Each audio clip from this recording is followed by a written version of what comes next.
According to an investigation by the New York Times, half of all the money contributed so far to Democratic and Republican presidential candidates, $176 million, has come from just 158 families, along with the companies they own or control. Who are these people? They're almost entirely white, rich, older, and male. Even though America is becoming increasingly black and brown, young, female, and with declining household incomes. According to the report, most of these big contributors live in exclusive neighborhoods where they have private security guards instead of public police officers, private health facilities rather than public parks and pools. Most send their kids and grandkids to elite private schools rather than public schools.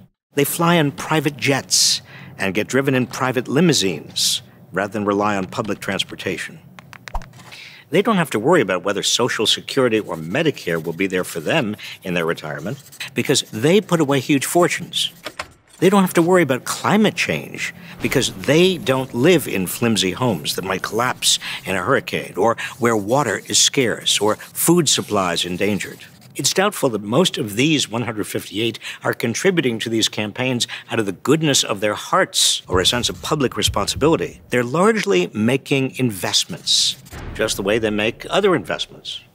And the success of these investments depends on whether their candidates get elected and will lower their taxes even further, expand tax loopholes, and shred health and safety and environmental regulations so their companies can make even more money, and cut Social Security and Medicare and programs for the poor, and thereby allow these 158 and others like them to secede even more from the rest of our society. These people, after all, are living in their own separate society, and they want to elect people who represent them, not the rest of us. How much more evidence do we need that our system is in crisis? How long before we make it work for all of us instead of a handful at the top? We must not let them buy our democracy.